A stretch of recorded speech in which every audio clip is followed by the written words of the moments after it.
When I say culture, we're not talking about race and gender.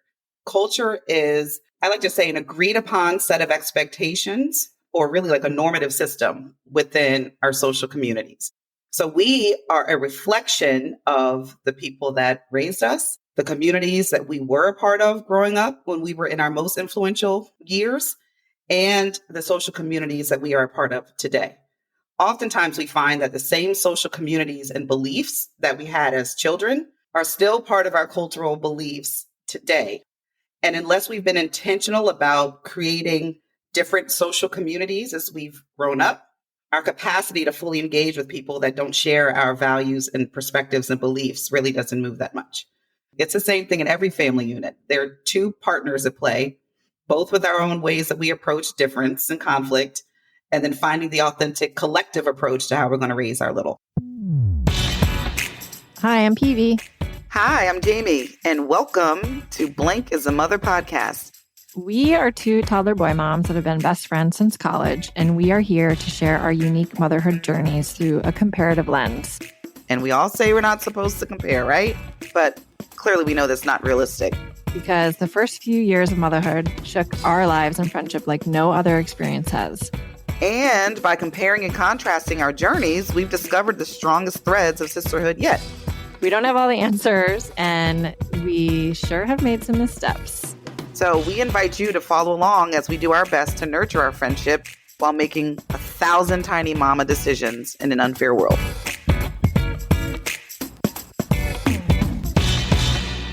Hi, I'm Peavy.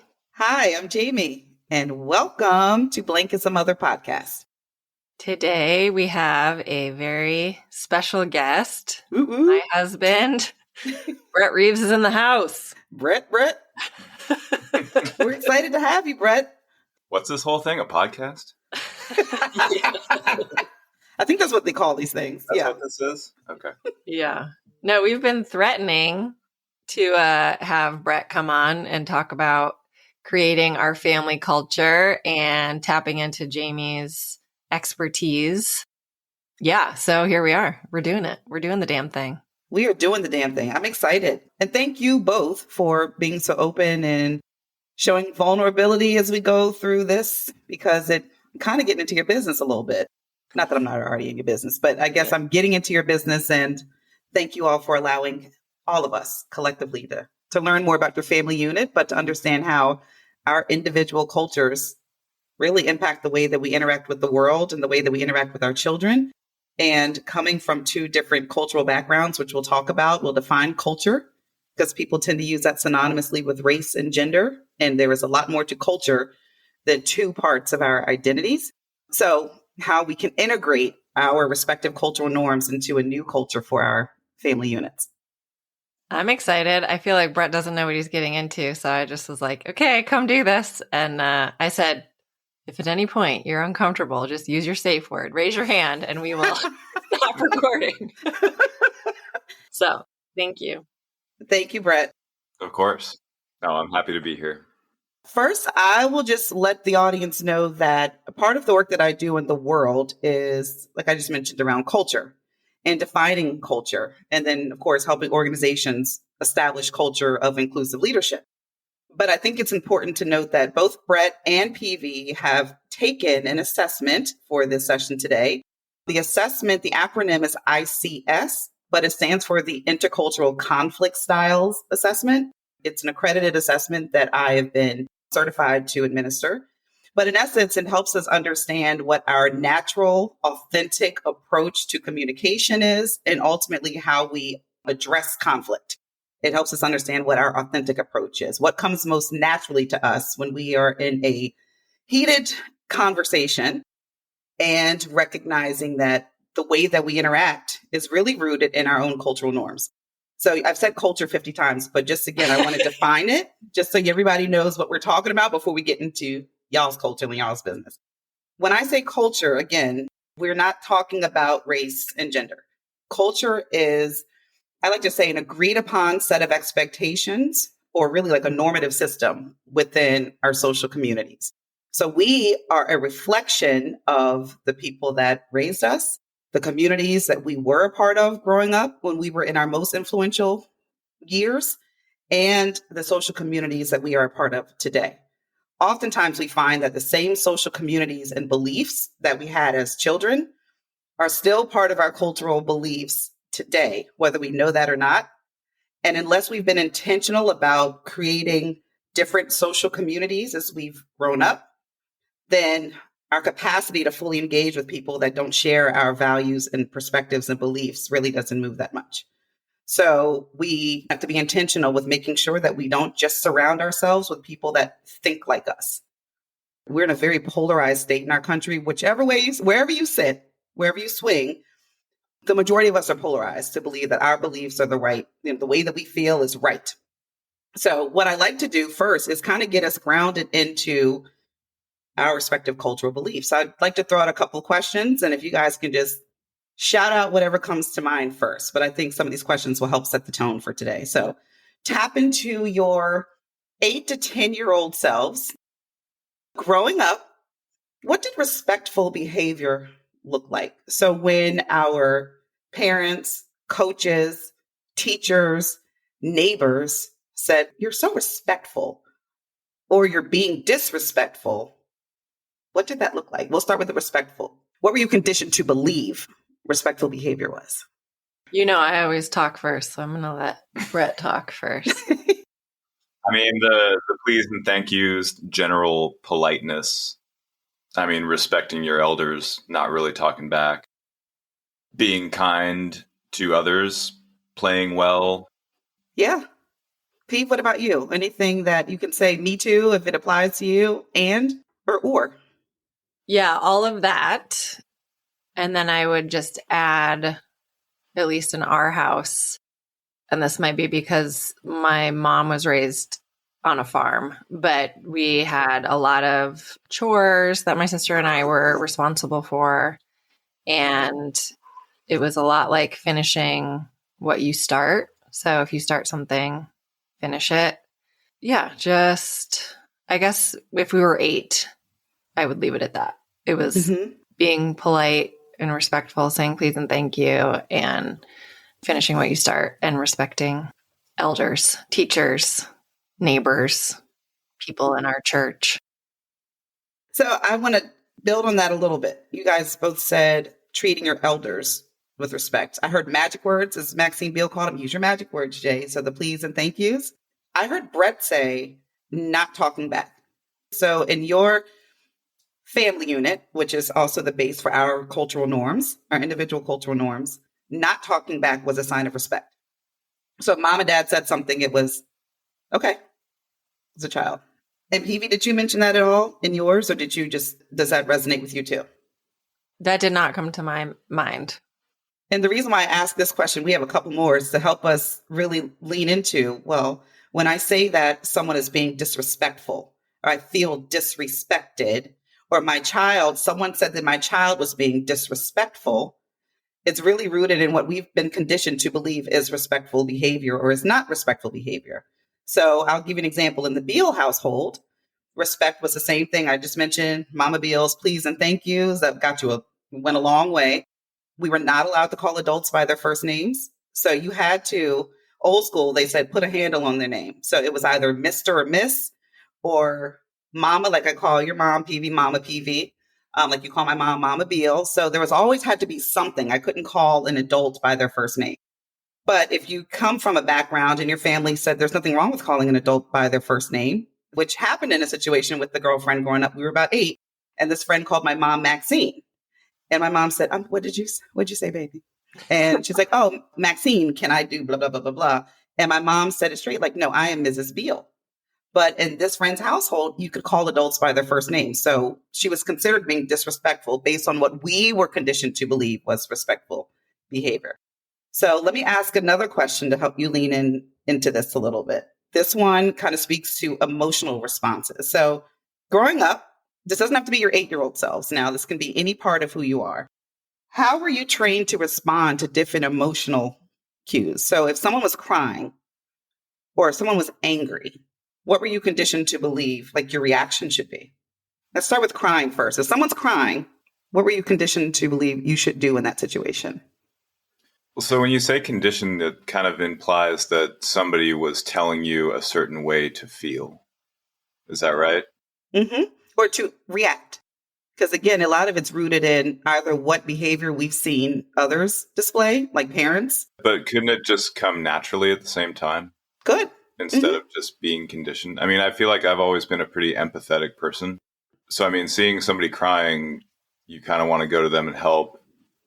See somebody being angry, I don't know, you're kind of back on your heels and Okay. just kind of saying, what's going to happen here? What's my next move? How do I react to this? So for you, Brett, it was if you see someone crying, you want to embrace and empathize. If someone's displaying attributes of anger or characteristics of being angry, it was to retreat or to give them space. I Yeah, don't want to put words in your mouth. I want to make sure I capture it. I'd say give space and just kind of see what's going on next before I react. Mm. Assess the situation and then decide how to react. Whereas I feel like with crying, there's more of an emotional aspect. Well, both emotional, but I think there's a more general knee-jerk reaction for me to want to help somebody crying or to say there's obviously something wrong. I wonder what's going wrong. Hmm. This is really cool for me to hear Brett's response to this because I feel like I have spent a lot of time with his family, but his dad's side are big criers. Like they're just emotional people. Like they'll cry at the drop of a hat, and Brett included. It's just like a very welcomed, yeah, it's a very welcomed emotion. Yeah. Crying, whether it's happy tears, sad tears, grief, like whatever is the tears. It's a very welcomed emotion. And like Brett described, like it is embraced. It is appreciated almost, I think, from his family. Like they appreciate that someone is conveying emotion by crying. Now, I'll answer the question you asked me, which is about my family. Growing up, we had a very different dynamic, and it was more rooted in like protection and survival because we had a turmoil in our family growing up with my parents not getting along and then eventually going through a divorce. And we were conditioned not to show chinks in our armor, not to show cracks, not to show that we could have weakness. So there wasn't a lot of crying in front of other people. You kind of had to stay strong. So it was very different than like how Brett's family embraces and welcomes that. Growing up, my family was like, if you're crying, you're weak. Mm. Like you are not being strong. So that was that. Not a lot of crying Hmm. or embracing other people crying. And then on the anger piece, it was different as well. Like if someone shows anger, you stand your ground.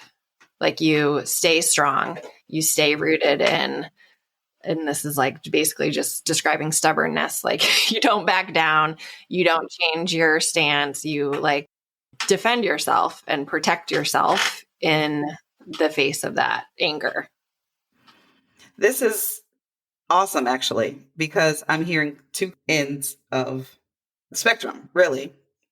And so you think about that, and then you think about baby E, he's not a baby anymore, but you think about little Mr. Everett, and you're now creating your own culture with your unit of three. It's recognizing that, because yeah, Brett, I keep saying conditioned, and it may not even be intentional, but it's also from what we've observed from the people that were influential in our lives. So they may not have said, yes, feel comfortable crying. You may just have experienced your mom and dad crying openly. And so unbeknownst to you, it's kind of conditioned that it's okay to cry. It's okay to show your emotion. That's cool, brother. Get it out. And for Peeve, you may have been conditioned to not cry. And like you said, it's a sign of weakness. I'm using air quotes, right? It's a sign of weakness because your mom wasn't crying, right? She was like, take it on the chin and I want to keep it moving. I have these two beautiful girls to raise. Neither one is right or wrong, but oftentimes we don't take a step back and say the way that I'm reacting to things really is rooted in what I observed growing up or what I was conditioned to believe was okay. And so oftentimes then we introduce another tiny human into the mix. And it's like, well, how do we find the approach that feels authentic to both of us And how do we want Everett to approach things when he is angry, or when he is sad, or when he is having a strong emotional reaction? Am I encouraging him to cry and get it out? Or am I saying that's enough? Suck it up, take it on the chin. We have other stuff to do. And so a lot of this work is like, how do we create a unit where both can be present? I always say they're not mutually exclusive. It's just which one are we going to place a little bit more weight on? In our family unit, my parents, I always say, were first generation gentle parents. They didn't have a name back then, but my mom and dad were raised so strictly. That was when spanking your kids repeatedly was no big thing. So my mom said she was very intentional about not spanking us. Now, I probably could have got hemmed up a lot more than I did. I probably should have with my smart mouth, but I would have welcomed that as an adult. I probably should have been hemmed up a little bit more. But my mom said that they had strong beatings so often that she was adamant that when I have my children, I will not. Same thing with my dad. They're like, we went through that growing up. That's what they believed was normal until they made a conscious decision, like, we're not doing that. So James and I were raised in a way that if we wanted to question things, we could, which is how we did it. My parents weren't like to sit down and shut up and don't ask me questions. I told you to do it. Go in the corner. It was, we're going to give you some space to express yourself. Don't get too sassy, but we will give you some space to express yourself because we didn't have that opportunity. Mm-hmm. So I'm just sharing my side too, so we can show all the different dynamics. Nothing makes you reflect on your generational trauma than having a child. I've been well aware of things that of how I grew up and things that I would want to carry over into our family unit, and a lot of things that I do not want to carry into our family unit. So like you, or like your parents, I guess, we want Everett to be able to express himself. And so there is a lot of crying in our house, a lot of anger, a lot of emotions. And we allow all of that to happen. And we tried to, talk through it and talk through that all these emotions are okay to have. And you just can't hurt someone else when you're feeling those emotions and all those things. But I have to say, it is really hard with a child like Everett because he is extremely sensitive and emotional and dramatic. And so it's really challenging because it's like we have emotions flying around our house all the time. And that's why it'll be interesting when we kind of pivot to the assessment results from each of you, because it leans into what your authentic communication style is and what your authentic approach to conflict is. Because we often say people like, oh, it's conflict. It's such a terrible word. I'm like, it's not. Conflict is a disagreement. And it's really on what our response is to the disagreement. And it's either rooted in how direct or indirect we are when there is a disagreement. So that's one piece. It's how direct and indirect, and emotionally expressive or emotionally controlled. That is a whole other question too, is like, was there a lot of conflict in your family unit growing up? Did you actually have to address conflict as you were growing up, or was it like smooth sailing? Because I am going to just paint the picture that I am way more comfortable with conflict than Brett is, because from what I can tell, I experienced a lot of conflict as I grew up. And so I am more comfortable with conflict. Like, I don't think it's the end of the world. I don't think all these terrible things are going to happen just because you're having a conflict. But I do feel strongly that you should address the conflict. It doesn't seem to me that he has experienced as much conflict in his life. And so it makes him a lot more uncomfortable. That's how I perceive it. What do you think, Brett? Well, what exactly is the question here? I don't know that it was a question per se. I think I was just speaking generally that the way that we approach conflict is rooted in either how direct or indirect and how emotionally expressive or controlled we are. And then I think Peeve chimed in and she was just mentioning it. There also may be a caveat in there for how often you experienced conflict, right? That was your point. Mm-hmm. Yeah. Like, I think your approach to addressing conflict as an adult is a direct reflection of how much conflict you've dealt with over your life, or how comfortable you are in whatever your approach is, like how comfortable you are in the conflict. I don't know that there's as heavy of a correlation between how much conflict you experienced, because you can have maybe 5 really big disagreements or you can have 50 really big disagreements. But anytime you're having a disagreement, regardless of how much you've been exposed to one, this really helps us understand what's my authentic approach to it. And so I think, so once we get into your assessment results, and then Brett, we will form it more in a question. But I think to your point, Brett, it's less of a question and more of let's just keep leaning into how we approach a situation when there is a difference of opinions. I will say, I don't know if either of you have looked at your results. I have them. But for everybody listening, the assessment puts you in one of 4 quadrants. So again, it's either going to tell us that we approach conflict through a direct approach or an indirect approach. And we're going to talk about the pros and cons of both.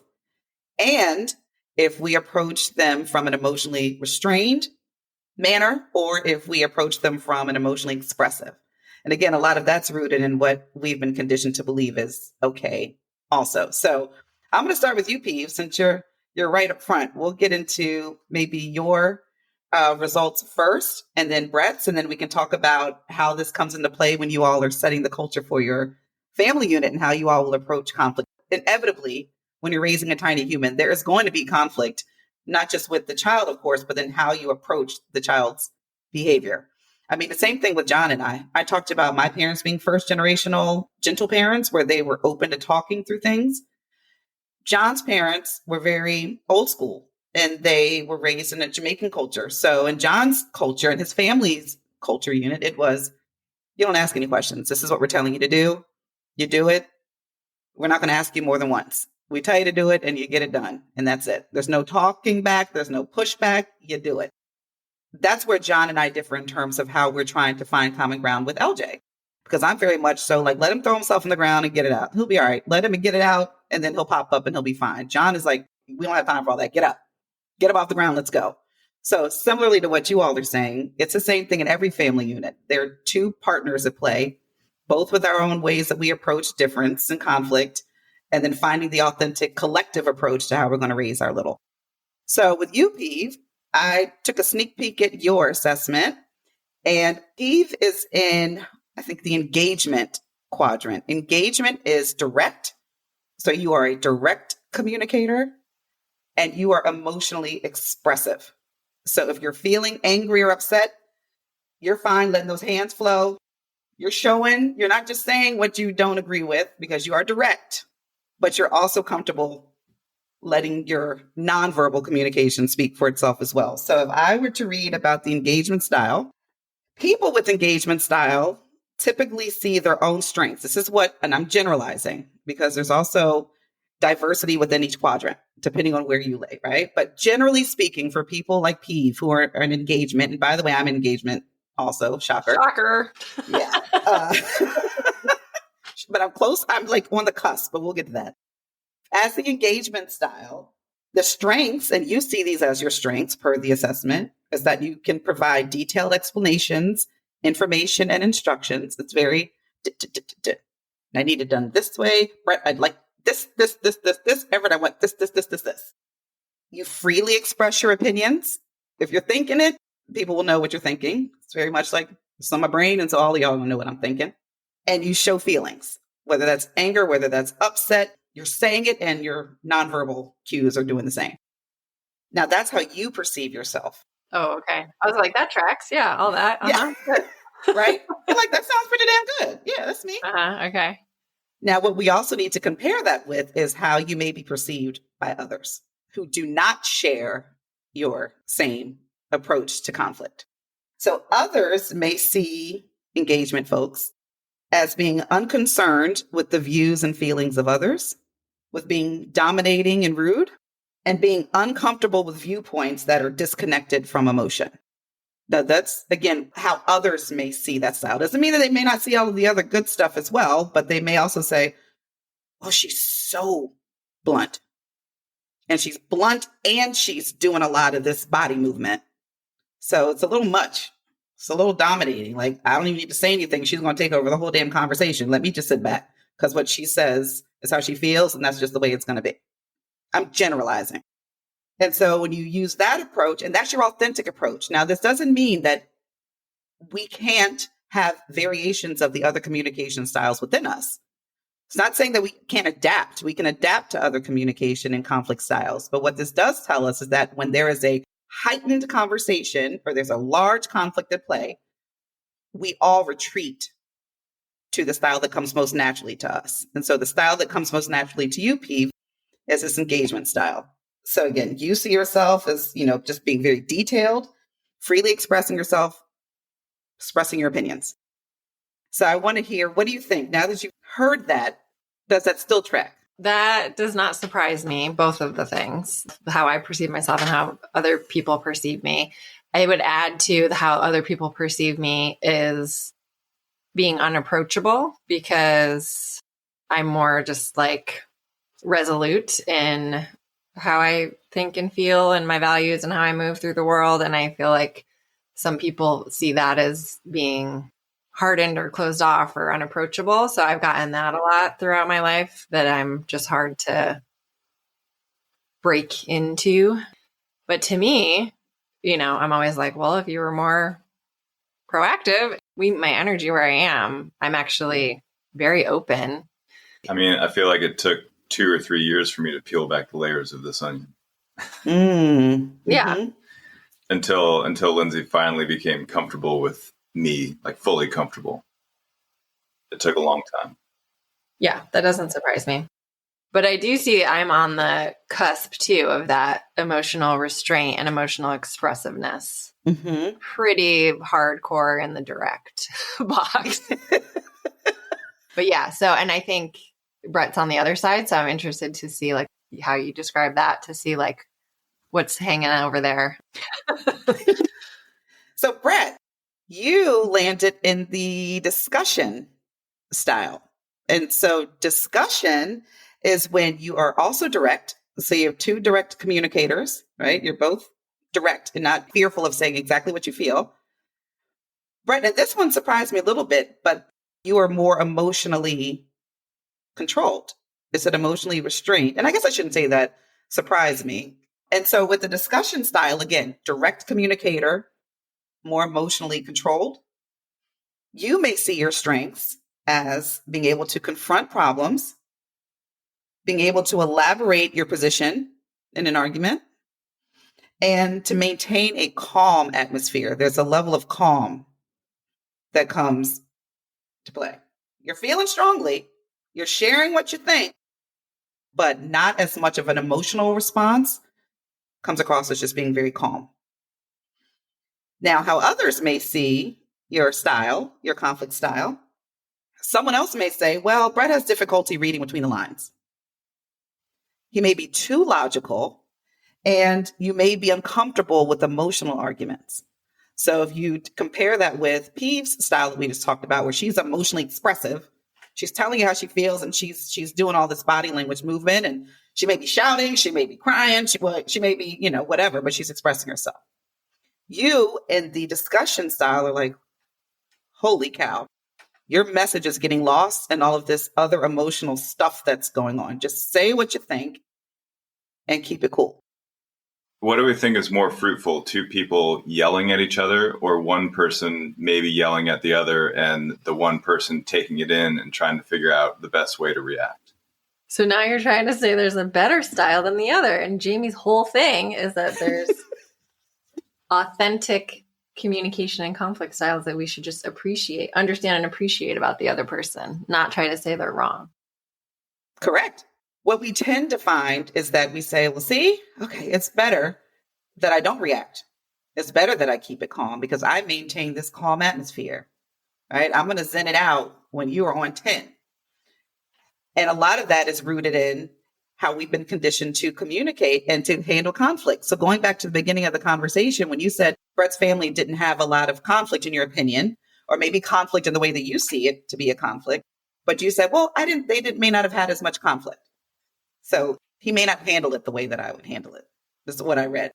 Based on this, it's saying there's no right or wrong. It's rooted in how we've been conditioned to communicate. But instead of us labeling each other as, Peavy, you're so emotional, you are so over the top, you're extra, I can't even speak when you're upset because you're angry and you're doing all this. Instead of maybe labeling, or for you, Brett, oh, I wish he would just shout, scream, something. Give me a little bit of emotional something so I feel seen and I feel like I'm not going shit crazy because I'm screaming and he's sitting there looking at me. Give me something, Brett. Give me a tear, a yell, or something. That's not Brett's style. But to someone that is expressive like that, it can feel like someone's not meeting me where I am because they're not engaging in this conflict the same way that I want them to. Mm-hmm. So there is no right way, but it's really like, okay, I'm not going to label my partner if they're handling the situation differently than I would want them to, because I want them to act a certain way because I've been conditioned to believe that's the right way. You know how you said it was interesting to you that he fell into the category of the emotional restrained? Mm-hmm. That actually does not surprise me. And I'm interested to hear your take on this. But to me, one of the reasons everyone loves to be around Brett is because he makes them feel good all the time. Brett is not going to make you feel bad. Like, even me, who is on 10, I can count on my hands, like how many times he's actually made me feel bad. And I don't mean that like he's spoken up. How I am responding is making him upset. And so I feel, in turn bad for doing that. That's what I mean by making me feel bad. I can count on my hands how many times he's actually said, like, you need to chill out because it's too much. But to me, it's not that he doesn't feel anger. It's not that he doesn't feel pissed off. It's not, those emotions are inside of him, but he's restraining them. He's controlling them because he is very, very aware and intentional about how he is making someone else feel. Like, he is so much more in the moment, worried about how someone else is feeling than he is his own feelings. Do we say that's accurate, Brett? Yeah. I don't think I could say it better than that. Mm-hmm. Sometimes instead of saying like, you need to do this, you need to do this, for me, it's much better, at least in my experience of resolving conflict, to take a more broad approach and not blame anybody and kind of make it more as we're on the same team. We can do this together. We can get through this instead of you did this wrong. You need to change your behavior. Brett, did you see that modeled that way? To go back to Lindsay's point a couple points ago, and I think what she wanted me to say was that we did not have a lot of conflict in our house. Well, no, I wanted true. to give you space to say no, that. I don't want know. you to say anything. I know. But I think that's part of who you are. Like, you are very even keel because... Yeah. No, we didn't have a lot of conflict in our house. Mm-hmm. Yeah, I think it's, you all sort of embody what I was describing, is that you want to make people around you feel good. You want all the rainbows and the sunshine to keep on shining.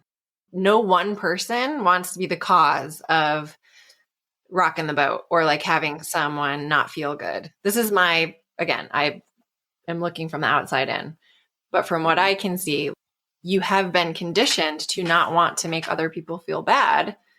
And therefore, in my opinion, you are sacrificing your own well-being because you're pushing your own emotions down as if they're not as important as other people's emotions. And they are.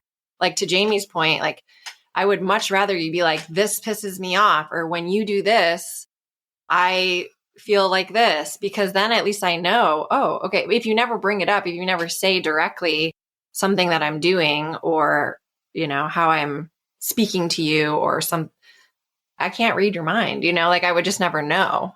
Yeah, but I think sometimes you're not great at taking criticism, and I have to really choose my words wisely, which goes back to my conflict style of taking a step back, trying to assess the situation and figuring out the best course of how to react.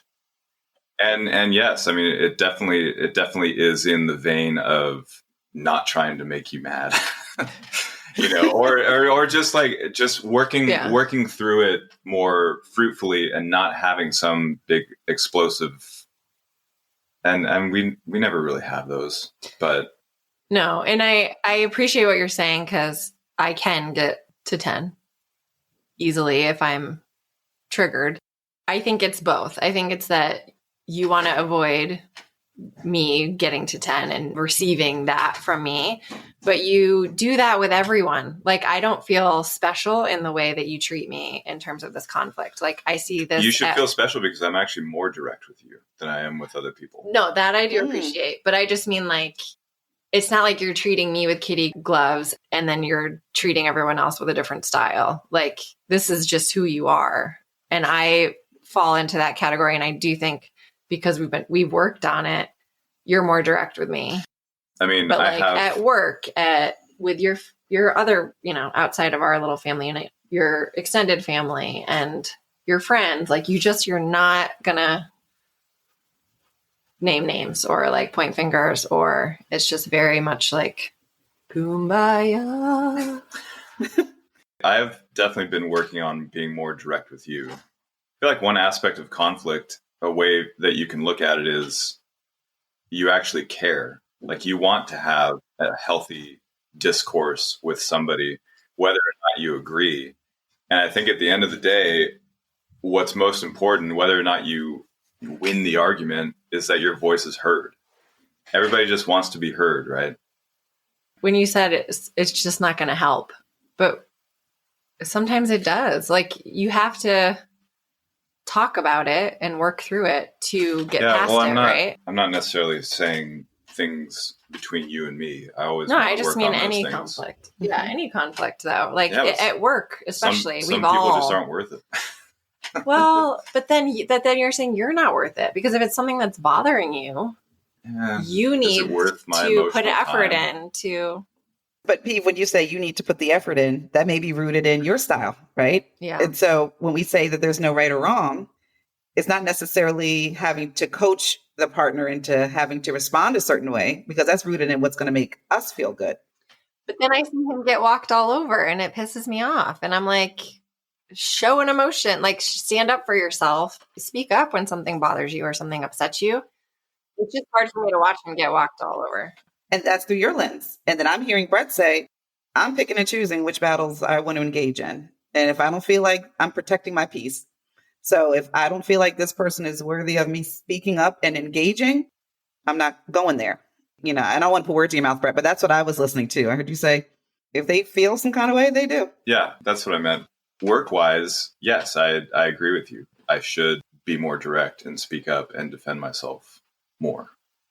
Now I do feel special because you do speak up more. And so I feel good that I'm one of those things that's worth it to you to speak up and to engage. In my opinion, you could pick more battles, because I feel like you just don't pick any of them. You're just like, I will have no battles. I will just let everyone else decide what's happening and how things are going to be. And I'll just make everybody feel good, So then how do both styles come into play as you two are, and you have been over the last almost 5 years, establish this, your parenting styles with Everett? Because you're bringing two completely different approaches. Just like I said, John and I are bringing two different approaches. And John hasn't taken the assessment yet. So I need to get and see where he is, because we have some dissecting to do, on our end as well. But when you think about your approaches to conflict, and I always say conflict is not the issue. It's how we approach the conflict where issues come in. Conflict, like you said, is I care enough to engage where we disagree. So with that, and you now have an idea of your respective communication and conflict styles, how have you both been creating a space to parent Everett when you have two different approaches to addressing conflict? It's interesting, and maybe this tracks culturally or among generations, but Lindsay is much better at the whole gentle parenting thing than I am. So I think even though Lindsay had more conflict than I did when I was younger, somehow our parenting styles have maybe flipped a little bit. Mm-hmm. I feel like I'm more of the hardline disciplinarian, and she is much more, has all of the patience in the world to just deal with Everett's outbursts and keep smiling through it and work with him. Whereas I get frustrated a lot faster than she does and just want to put him in a timeout or something. And Lindsay's all about trying to work through the conflict, which I learned a lot from. I feel like we've sort of flipped roles in a way. This is actually making me sad. Oh, no. Do you want to pause? No, it's okay. This is like stuff that I talk about a lot in my personal therapy. And I think that the reason that I'm so intentional and like so committed to it is that my sister and I didn't have that. We didn't have like an adult, a caretaker that was like, you can be a kid, you can be sad, you can be angry, you can be upset, like we're here for you. Your emotions don't scare us. We're not going to go away. So I think we have flipped, because I think, Brett, you probably did have that. I mean, no matter what, you always had like your parents, your aunts and uncles, your au pairs, like whatever. You had all these people around you that were always surrounding you with like support, and you never like felt alone or that you had to be so strong to like do anything on your own as a child. And like my sister and I just didn't have that. And so I think I'm just so like, it's okay. We got you, Everett, like whatever you need, however you need to be, like we're here for you. I did not think this was going to be sad or like make me all emotional. Jamie, what did you do? I don't know. I'm not out to drink because my surgery's in 2 days. But shit, a bitch may crack a drink open or something. I didn't know. I did not mean to make my bestie cry. Well, thank you for joining us today on this episode of Signing Off. Yeah. But thank you for sharing that, because that actually tracks. Yeah. And I think, like I said, it's the generational trauma stuff that just because you're conditioned and you're rooted in the stuff and that's how you became who you are, it doesn't mean that that's how you want to have your family unit now that you can make all of these decisions. I will agree with Brett, and you can elaborate now if you want. Continue elaborating about how it's important to him, like that Everett is respectful, that he listens the first time, that he, doesn't act out. And it's tough when you just get fucking disrespected all day long. Yeah. Those things are important at some to me point, too. I know, but at some point I just feel like I'm backed into a corner of I don't know what else to do. I think it's just hard being a parent of a 4-year-old, especially the kind of 4-year-old that we have, who is amazing, but also really hard. And I think why this conversation can be so powerful, although I didn't know it was going to be long. But it's recognizing that the way that we move through the world and the way that we engage, the way that we parent, the way that we interact with people is really rooted in what we have been taught is right or wrong. And so when we have a family unit, it's how do we meet in the middle? How do we create space so that Brett can communicate and resolve conflict authentically as Brett? How can PV come in and communicate and handle conflict as authentically as PV? And how do we do that while we're still parenting a child that benefits from both approaches? That's what I have to remind myself of with John. And I know John has reminded himself of that with me and my loudmouth. It's like, okay, both of these approaches are adding value, but it's creating space for us to recognize, okay, I'm not just communicating this way because I think I'm right. I mean, most of the time I do think I'm right, but I digress.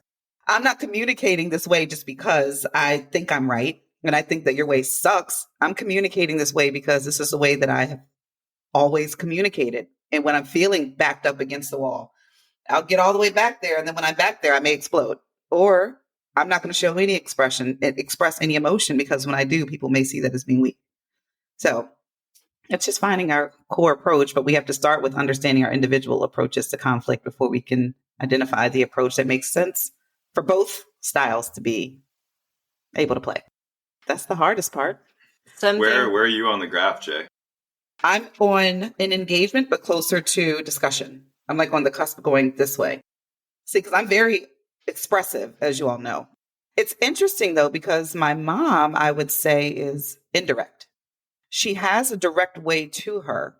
I think she feels, maybe it's because James and I have different approaches. I don't know if my mom feels like she has to be indirect and kind of dance around both of us. Like, let's just say James and I were having a disagreement growing up. My mom would dance around it.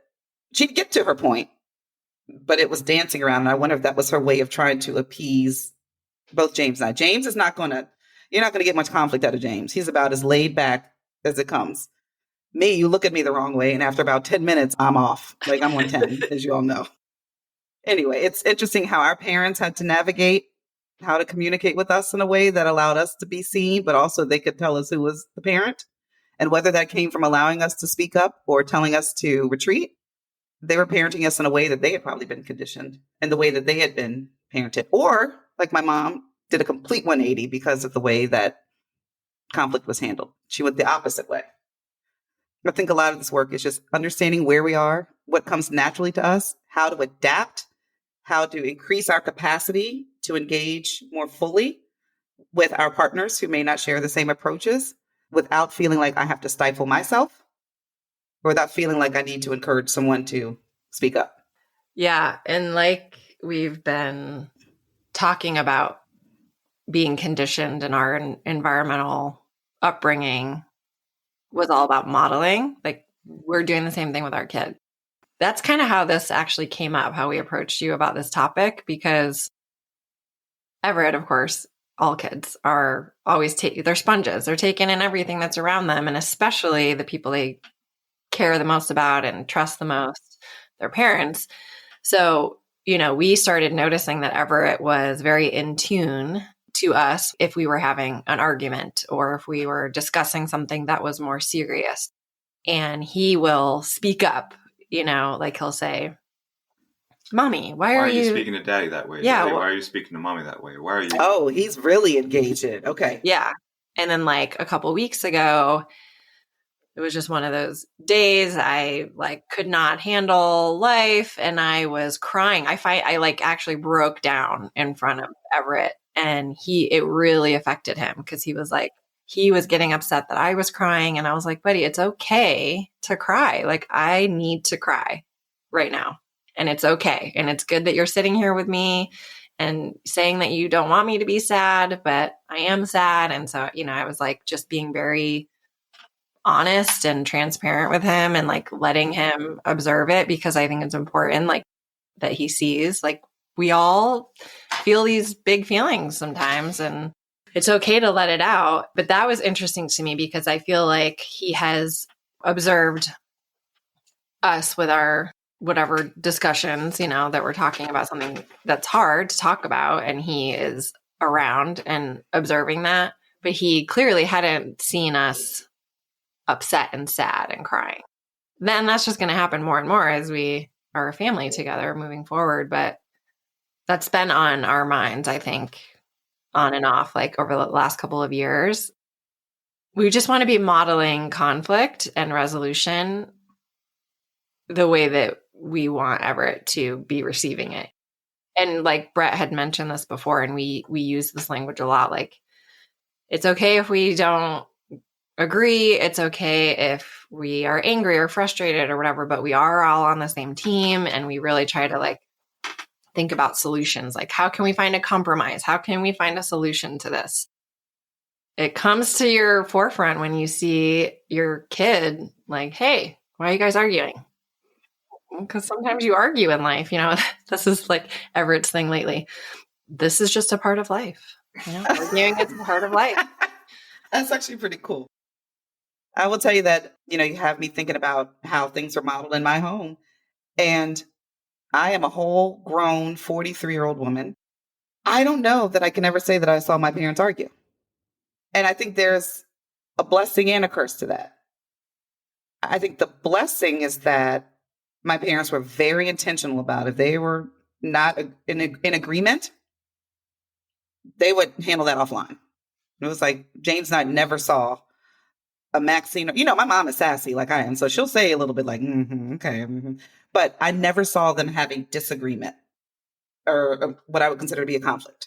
And it's funny because I don't shy away from conflict. I kind of lean into it. We're going to talk about this and figure out what's going on. And if I get fired up, I just get fired up. So some of that could just be innately within me. You were kind of alluding to that, I believe, Brett, at the beginning. Is it, instead of conditioned, is it something that just is within you? Or I'm trying to think of when I saw a lot of conflict. I would say probably in sports. I didn't have a lot of it at home, but somehow I found my authentic approach to conflict, which is stepping all the way in and then leaning into it. James is not that way either. So I don't know. Maybe I need to go put my ankles up on someone's couch and have a chat because, I'm. We all do. We all do. We all do. I had the opposite, right? So like that's probably how Brett grew up, similar to you. Like his parents probably never I think fought. maybe once or twice I saw them getting. Yeah. Right. I had the extreme opposite. My parents were always arguing, like always. And I rarely saw them being, they got divorced. So this all makes sense. But, I rarely saw them being like loving or nurturing to each other or just like having fun, like enjoying each other, So it's both. It's like you don't want all of one thing and none of the other, whichever way it is. And what I'm really adamant about, and Brett is on board with this too, I think we share this, is like, it's not necessarily about the argument or the conflict or whatever, the hard conversation. It's about repairing. It's taking accountability for something that you did, even though it's hard, but it's saying you're sorry to that person. I'm sorry that I raised my voice. I'm sorry that I was short with you, whatever it was. And we're really big on that with Everett too. And we do it, the three of us together. It's not just like we're always making Everett say he's sorry and we never say that we're sorry because we're human and we make mistakes too. So it's all of us like taking accountability and responsibility. It's not like just because we're older and we're his parents that we're somehow immune to making mistakes and owning up to them and saying that we're sorry. This is stuff that we could talk about all day. I want to be respectful of everyone's time. And y'all have little people coming in and out, little people and little paws coming in and out. But thank you for being so open and vulnerable. And it's real. First of all, parenting is not for the weak. You have to find your strength, even when you don't even know if you have it. But also, it's tough work digging into a space of how did I grow up? What was I conditioned to believe is right and wrong and respectful behavior? And then how much of that do I want to integrate into my new life? How much do I want to leave behind?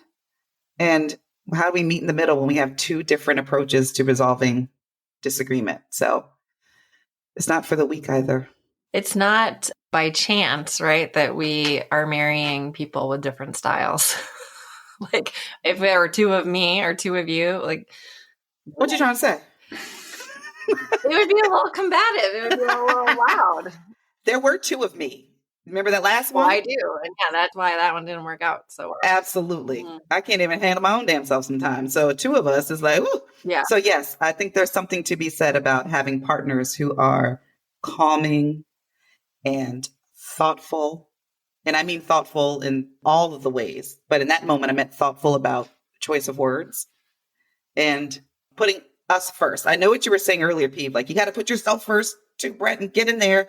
That's not Brett's natural approach. So it's allowing him to be Brett, all of Brett, just like he will allow you to be all of PV and just finding a way to celebrate both. Just like John. My mom always says it's old school saying, you're not going to razz him. You will not razz John. You could be 45 minutes late and you will get no additional pace to that step. And I am on 100 all the time. I walk fast. I talk fast. So that calm, even in times of disagreement, it works. For us, Brett's calm works. And guess what else also works?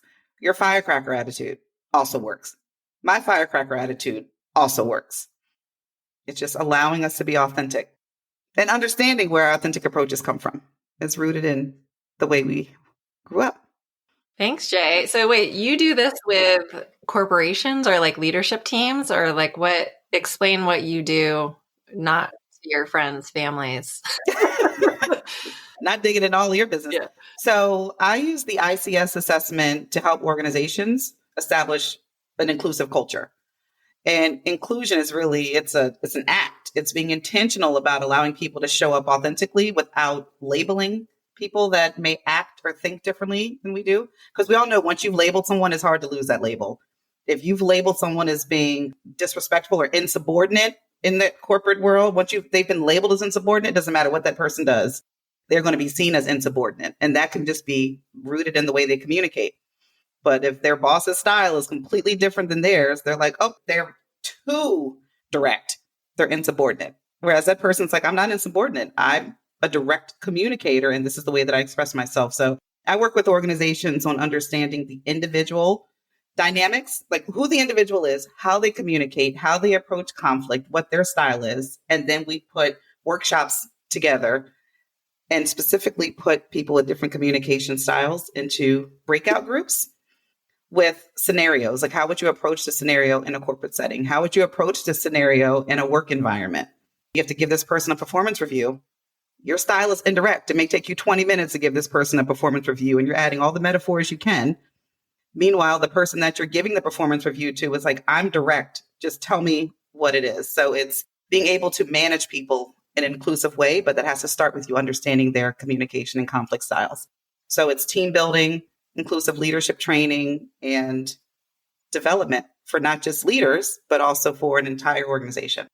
It's one of the two assessments that I use, but it unlocks authentic conversation about how we approach conflict and making sure that we are mindful when we are stereotyping a group of people because they act, quote unquote, a certain way, and making sure that we don't label people, because then that ultimately impacts the way that we see them in terms of their competence and their ability to be a team player. But we're judging them based on what we have been conditioned to believe is respectful behavior. Where can people find you if they want to access your services? Oh, me? Find me at jbh.enterprises. But I have a slew of things that I do. It's assessments, it's executive coaching, it's talking about your intercultural competence and how do you increase your capacity to engage with people that don't share your same values and perceptions and beliefs. Speaking engagements, some people don't understand what inclusive leadership is, so I can get in there and tell you what the characteristics, the signature traits of an inclusive leader are, and how all of us play a role in co-creating environments of inclusion. It's not just the top down. All of us have a role in playing and creating an inclusive environment. All of the above. Find me at jbh.enterprises, no .com on the end. We'll drop all of my other information in the show notes. So thank you. Thank you for being my subjects today. Thanks, Jay. Thank you. That was really good. How did you didn't know what you were getting into. How do you feel? Are you okay over there, Brett? Terrible. Terrible. No, it was awesome. Thank you, Jay. If nothing else, it was just good to see your face. I love you guys. Thank you for allowing me to talk to you all about this sensitive topic. Thank you all for joining us for this special episode with husband and wife team here on the Reeves side. Now I feel like we need to even the playing field. We got to get John on here at some point so that we can put all of our business out in the streets and then it's even. Yes, please. Thank you and Brett so much for trusting me enough to go through that exercise. You have to be a little creative doing this exercise and assessment, talking through it as opposed to showing presentations and having breakout groups and not having the focus be solely on the two of you. So thank you for trusting me to take you all through a little bit of that exercise. Yeah, absolutely. Brett probably wouldn't have been comfortable doing that with maybe anyone other than you, like not very many people other than you. So thank you for walking us through that. I do feel empowered now. And I feel like, as you all heard, like it can be hard to really think thoughtfully about this stuff and dig back to your childhood and your upbringing. And it can be painful at times, but I think you really do stand to gain a lot from doing it. Mm-hmm. And I'm excited. I love that. And sometimes it's hard to understand that the way that we communicate and the way that we approach things is not just because we're just doing it that way. There's a reason behind it. And when we approach people through that lens, that I'm approaching this because this is what I've been conditioned to believe is normal, quote unquote, but so is the other person. They're communicating in a way that they were conditioned to believe is normal. So before I'm quick to judge, before I'm quick to label, before I'm quick to write you up, let me take a step back, think about my authentic approach and think about what approach the other person is using. It's been very helpful in leadership development for sure. Yeah, I bet. I can see that. So thank you. Yeah, thank you. You're welcome. Did you want to shout out to our amazing sponsor from a couple episodes ago? Yes, we are still riding the wave and the high of having Karen Holloway here from Northwestern Mutual for our Financial Planning is a Mother episode. She was dynamic, and it's a reminder of the importance of finding a financial team that you trust with your assets and you trust with helping you put a plan in place. So shout out again to Karen Holloway and the whole Northwestern Mutual group. Thank you for your support and ongoing support. Thanks, everyone, for all of your feedback on all of our episodes. I'm really interested to see how people receive this one and how it makes them think. Please keep following us and reaching out on Instagram. _is_a_mother_podcast. We are always there. Try to post as much as we can. You know, we're working moms, so we got a few things to juggle. Jamie's got her surgery in 2 days. That's right. Yeah, so we got a few things going on, but we're making it happen. We love you all. Thank you for listening. Thank you for joining us. Thank you for sharing all of your thoughts. And PV and Brett, thank you again for just being so open and vulnerable. And y'all go call your best friends. Yeah, go call your best friends. Thank you so much for listening and being part of our conversation and our inner circle. Follow us on Instagram, _is_a_mother_podcast. And we look forward to you and your best friends joining us next episode. Leave a rating on this podcast app. It really helps us get our conversations to more friends out there, more friendship circles, and more women and more mothers. And that's what we're here for, to broaden the conversation, to bring everybody into the circle. Thank you for listening. Thank you for joining us. We'll talk to you soon. Go call your best friend.